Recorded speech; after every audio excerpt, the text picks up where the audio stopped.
6 de dezembro de 2024.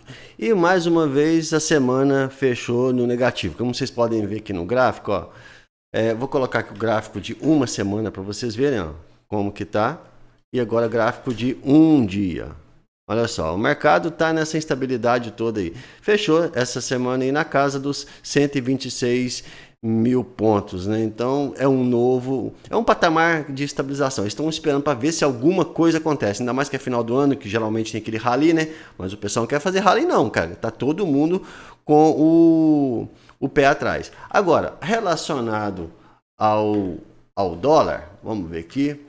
Ó, o dólar é o seguinte, como vocês estão vendo, né? Tá em alta. Estabeleceu um novo patamar aqui na casa dos R$6 aos 6,10, né? Está oscilando aqui por uns 3 dias já. Especialistas dizem que isso pode subir e pode subir ainda mais. Foi feita uma pesquisa essa semana com o pessoal do mercado para saber o que eles acham sobre o governo Lula. Então vamos dar uma olhadinha aí, o que o Lula acha, né, sobre a opinião do mercado. Vamos lá. Ontem uma pesquisa que 90% do mercado, daqueles que acompanham a Faria Lima, são contra o meu governo. Eu já ganhei 10%, porque nas eleições eles eram 100% contra. Então eu já cresci, já ganhei 10% dele. Olha, parece absurdo, né, gente? É muita cara de pau. É cara de pau demais. Mas vamos dar prosseguimento.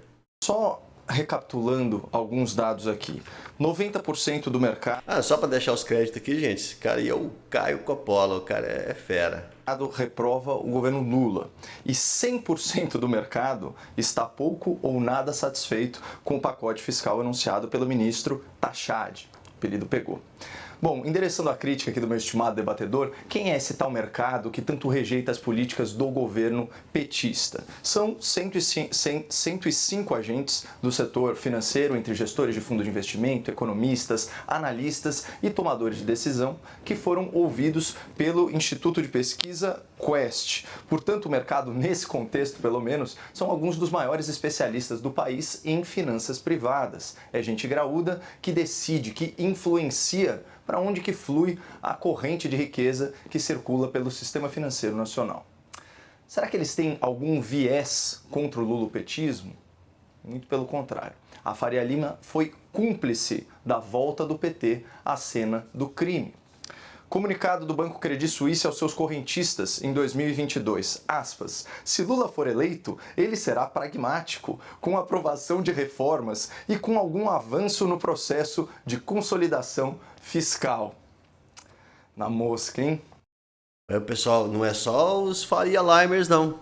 Vou te falar com você uma coisa. Eu acompanhei naquela época e hoje eu tô vendo acontecer coisas absurdas aí.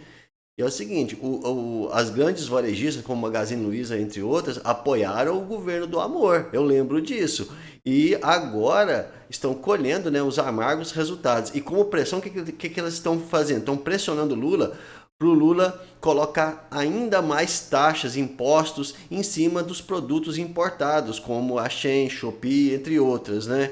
E aí vai ficando cada vez mais caro para a gente comprar lá fora e nós somos obrigados a comprar dessas varejistas aqui. E por que tudo isso, gente? Porque eles patrocinaram o governo Lula. E aí agora eles querem o retorno e a situação não está nada boa pro lado deles, então fica essa pressão toda. E novamente, quem é que paga a conta? É o mais pobre, né? Porque você acha que rico vai comprar em Shopee, vai comprar nessas lojas de produtos baratinhos? Não. O rico, ele viaja para o exterior e traz na mala. E detalhe, não paga imposto como a gente. Lula recebeu um país superavitário e entregou já em 2023 o segundo pior déficit da história, 230 bilhões de reais no vermelho. De lá para cá, Lula aboliu o teto de gastos, deixou as estatais deficitárias, aumentou a relação dívida-PIB, afugentou bilhões de dólares em investimentos estrangeiros e está perdendo o controle sobre a inflação. Se o Credit Suisse ainda existisse, os responsáveis por esse relatório certamente seriam demitidos. Mas, voltando aqui para as eleições passadas, manchete da Folha, outubro de 2022, Faria Lima progressista promove jantares para aproximar indecisos de Lula. Até mesmo acionistas de grandes instituições entraram no ringue do lado vermelho. A senhora Neca Setúbal, herdeira do Itaú, uma fortuna aí calculada em quase 2 bilhões de reais, fez campanha para Lula e Haddad. E eu acompanho a Bolsa, gente, e as únicas empresas que estão tendo lucros exorbitantes são os bancos. Os bancos estão tendo lucro e é recorde atrás de recorde. Não é o caso de algumas instituições públicas aí, estatais, né, que estão dando prejuízo, como o Correio, que acabou de anunciar prejuízo. O próprio Banco do Brasil caiu, né, os lucros dele, mas mesmo assim ainda está dando muito lucro. Então, ou seja, dá para se perceber o porquê que esse povo apoia tanto o governo. O que, aliás, se provou ser um excelente investimento. Portal G1, junho de 2024. Lucro dos bancos bate recorde histórico e soma 144 bilhões em 2023, aponta Banco Central. E Bingo! uma última manchete aqui de 2022, dessa vez da revista Veja. Um dos maiores investidores do país compara Bolsonaro a Dilma e poupa Lula. O senhor Luiz Stuhlberger, que é um reconhecido gestor de fundos, definiu a escolha de 2022 da seguinte forma: usando uma linguagem das ruas, é um psicopata contra um incompetente bem-intencionado. E sobre o Lula da Silva, esse tal, aspas, incompetente bem-intencionado, ele fez a seguinte previsão: não acho que um Lula revanchista, ou um Lula sindicalista, ou um Lula de esquerda vão predominar.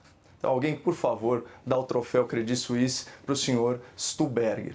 Mas justiça seja feita. De lá para cá, o Luiz Stuhlberger, assim como vários outros Faria Limers, já fizeram seu treino de triatlo, já vestiram seus sapatênis, se olharam no espelho e reconheceram que foram enganados pela máquina de propaganda petista. Vejamos aqui. Todos foram enganados, né, gente? É o governo dos pobres. Ele se preocupa tanto com os pobres que ele quer que os pobres continuem pobres para ele poder continuar tendo a matéria-prima dele. Eu vou culpar o cara? Não, o cara é inteligente, ele é inteligente pra caramba, ele não quer que todos nós sejamos iguais na prosperidade e na riqueza. Quer que todo mundo seja pobre, porque aí, né, perpetua o governo do PT, né? Caramba. O que diz o senhor Luiz Stuhlberger hoje em dia, aspas, eu me penitencio por ter acreditado que o PT poderia minimamente ter alguma seriedade. Oi, sabe uma coisa que eu estava pensando outro dia, pessoal? Olha só, o Lula foi muito bem votado no Nordeste, né? No Nordeste é Lula. É uma das regiões mais pobres do Brasil. E no oposto, quem é que apoiou muito ele mesmo? Os Faria Limers, que é a nata do Brasil, né? Os grandes empresários, o pessoal que está ali na mídia e tal, os intelectuais, aquele pessoal ali, né? Então eu fico pensando, o que tem a ver a classe mais pobre com a classe mais rica, né? E sabe quem que se estrepa nessa história toda? É a classe do meio, é a classe média, é o trabalhador de verdade, é o cara que produz, é o cara que...